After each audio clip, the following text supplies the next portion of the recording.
हिमाचल प्रदेश में इस साल के आखिर में विधानसभा चुनाव है, लेकिन चुनावों से पहले ही सत्ता पर काबिज बीजेपी को हार का डर सताने लगा है, क्योंकि प्रदेश में हर 5 सालों में सत्ता में बदलाव की परंपरा है। लेकिन इस बार भी बीजेपी सत्ता में वापसी का सपना देख रही है, तो वहीं कांग्रेस भ्रष्टाचार, घोटालों और महंगाई पर बीजेपी को घेर रही है। प्रदेश में इस बार आम आदमी पार्टी की मौजूदगी भी कांग्रेस और बीजेपी का खेल बिगाड़ सकती है। तो अब क्या है बीजेपी की नई रणनीति, देखते हैं इस रिपोर्ट में। हिमाचल प्रदेश विधानसभा चुनाव से पहले बीजेपी ने अपनी रणनीति बदल दी है।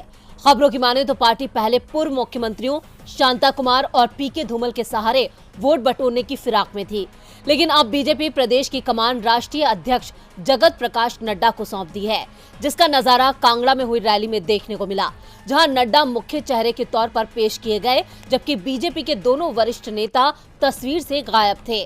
कांगड़ा में हुई रैली में बीजेपी ने दोनों मुख्यमंत्रियों धूमल और शांता कुमार से दूरी बना के रखी थी।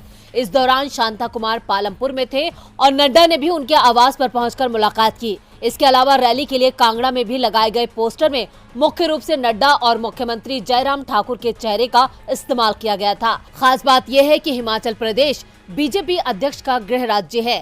पार्टी ने कांगड़ा में रोड शो और रैली के दौरान न ही पूर्व मुख्यमंत्रियों के नाम का खास उपयोग किया और न ही मौजूदगी दिखाई। कहा जा रहा है कि बीजेपी शायद ठाकुर और नड्डा समेत अगली पीढ़ी के नेताओं के नाम पर आगामी विधानसभा चुनाव के लिए वोट मांगना चाहती है। हिमाचल प्रदेश में बीजेपी 2 धड़ों में बंट चुकी है, जिसमें से एक की अगुवाई शांता कुमार करते हैं और दूसरे की कमान धूमल के पास थी। एक और जहां कुमार का समूह कांगड़ा संसदीय क्षेत्र में मजबूत था, वहीं धूमल समूह की जड़ें हमीरपुर क्षेत्र में गहरी थी। इसके अलावा दोनों पूर्व सीएम के राज्य में कई वफादार भी हैं। धूमल के बेटे अनुराग ठाकुर केंद्रीय मंत्री हैं और उनकी राजनीति राष्ट्रीय स्तर पर सीमित है, साथ ही वो राज्य की राजनीति में खास दखल नहीं रखते हैं। अब नड्डा को मौजूदा सीएम ठाकुर का मजबूत समर्थक माना जाता है। हाल ही में उन्होंने राज्य के सीएम चेहरे को लेकर जारी अटकलों पर विराम लगा दिया। उन्होंने राज्य में चुनाव से पहले सत्ता में परिवर्तन नहीं होने की बात कही थी। शिमला में हुई प्रेस कॉन्फ्रेंस में नड्डा ने कहा था कि राज्य में बीजेपी जयराम ठाकुर के नेतृत्व में चुनाव लड़ेगी। अगर पूर्व सीएम शांता कुमार और पीके धूमल से नड्डा किनारा करते हैं तो ये बीजेपी पर उल्टा भी पड़ सकता है।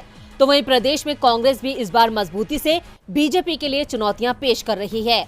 वहीं आम आदमी पार्टी की मौजूदगी भी बीजेपी के सपनों पर पानी फेर सकती है। लेकिन ये तो साफ है कि इस पहाड़ी राज्य में बीजेपी फिलहाल बैकफुट पर है, क्योंकि जयराम ठाकुर को लेकर जनता में खासी नाराजगी है। अब जेपी नड्डा बीजेपी का कितना बेड़ा पार करते हैं, ये तो चुनावों के बाद ही पता चलेगा। लेकिन हिमाचल में सियासी सरगर्मियां काफी तेज हैं।